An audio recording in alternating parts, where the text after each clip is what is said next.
Dr. Franco, welcome back to Somaliland. Thank you. Give me the impact of your continued investigations of war crimes in Somaliland. Well, in my personal opinion, so we are thinking that we are creating a high impact in this work here in the country because the people they are understanding that you need to start recovering the hundreds of missing people that are still buried in the several mass graves across the country, because the people they start understanding that the dead people has their own place and the living people has their own place, because through the years we discovered that there are several mass graves.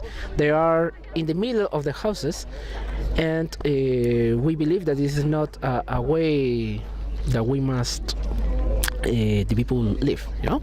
Well, you assigned more than 250 sites in Somaliland, especially in Hagaag.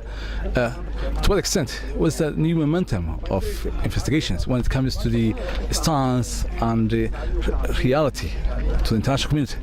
Well, actually, the War Investigation Commission, they have a number of grave sites, but honestly, so we believe that there are more than this number that everybody knows, because in this country we know that the people start opening the holes and the bones start appearing, you know. So in terms of our intervention, so we believe that in some point we need to start creating a mass grave map to try to create a national forensic plan to excavate and to identify the people who is buried in those places. Well, you told me before in our interview, yes, that you had a 5 years plan, cooperations with the Somaliland War Crimes Investigations and the Minister of Justice. Yes. What's new now? Well, we started working here in 2012, and we plan to work here for 5 years. But in 2016, we renew our compromise with the Somaliland government, and we're going to work here for the next 4 years. So our idea is not just to start collecting all the remains to trying to identify, because at the same time we are trying to create a forensic capacity, a local forensic capacity. So we are training local medicine students to conduct these activities in the future. Yeah. Well, in referring to a documentary which was televised by Al Jazeera, yes, what's the facts on the ground you have seen? I watched the documentary. They kill all but the crowns. They represent very well the situation that is happening here. Well, in that documentary we saw this person, the Colonel Tuke. He's still living in the United States, and as we know, CJA organization, this American organization, he present a civil legal action against the Colonel Tuke, and in some point, CJA will use the information that we are producing from the Gavili mass graves that are related with this person to prosecute him. Well, could you give me a sign, the worst sites of mass graves in Hagaag, Gavili? What's the worst sites in Hagaag or Gavili? Mass graves. For the mass graves. Regarding of what? Sorry, because I don't understand the question. You made, sites in nearby here, yes, which was found by more than 40 people, which has been, killed by the former regime of Siad Barre. Yeah. Which site is the worst when it comes to the worst? The worst in terms. Well, I think in all the cases there are complicated cases, but in terms of intervention, probably the worst was in Berbera, because the grave was in the middle of a cemetery, and the grave had 8 meters by 4 meters, and the bodies were buried 2 meters depth. So we had to dig that grave using just shovels and picks. Yeah, techniques. Yeah, but and even in that place, was very emotional for the people, because for many situations that were happening in the country due to the drought and other things, the people was very, very emotional when we were starting working there. So in terms of testimonies, also each case is complicated because you are listening many atrocities that happen here. No? Well, what's the difference between atrocities and genocide? Because there is some confusion between these two words. Well, all the human rights violations are an atrocities against the humanity.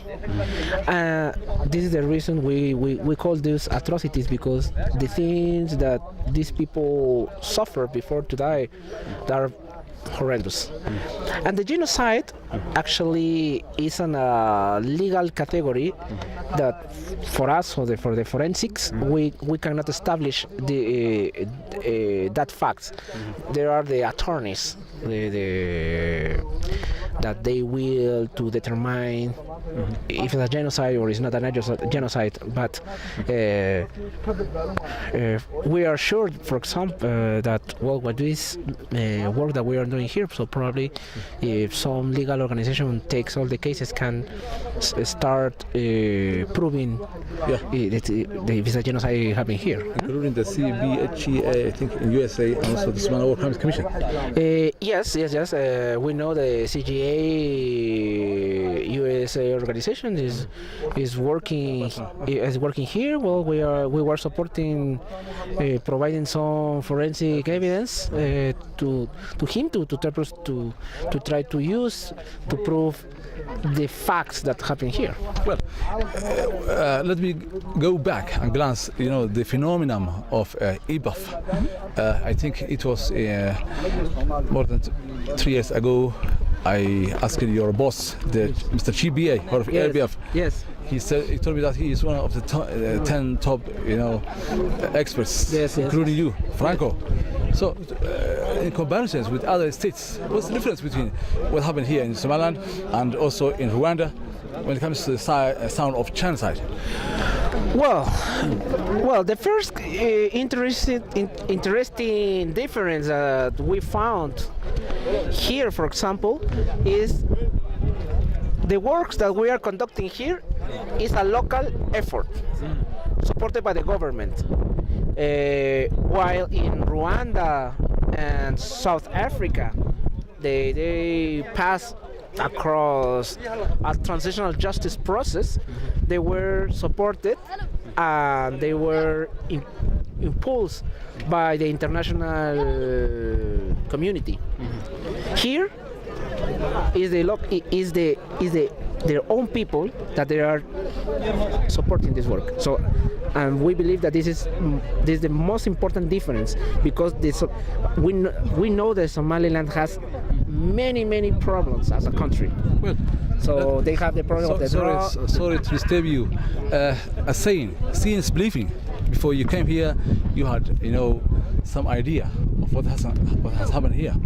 When you have seen the sites and your investigations, what's your sound, for example, you have seen in Somaliland? Well, in terms of forensic investigation, yes, for sure. The grave here, there are some particularities, because you can find no bigger graves than the other countries, because in other countries like Rwanda, so you can find graves with hundreds of people buried in the same hole.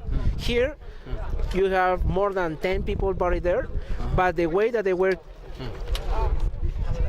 murdered, is totally different, because in Rwanda most of them they were died by machete, but here all of these people they are presenting just gunshot wounds.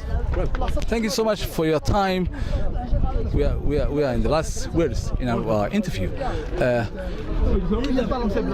You told me you have a new strategy. What is your message to the government, to the international community, to to local problems when it comes to your scientific investigations of war crimes? Well, my words just for the people of Somaliland is that we must to say thank you to allow us to come here and to support the country to recover its memory, you know. So because important to keep the memory of the dead people. And for the government, so I just want to say also that we need to start speaking to try to build this forensic strategy to try to collect the information of the missing people, because at the end our work is not just about prosecution, it's not just about the international recognition of the Somaliland as country, but is also about keeping the memory of the oldest people who died in that last year, in the previous years. Well, thank you so much, Dr. Franco, for giving me your scientific interview. Thank you so much. Thank you. Franco. Okay.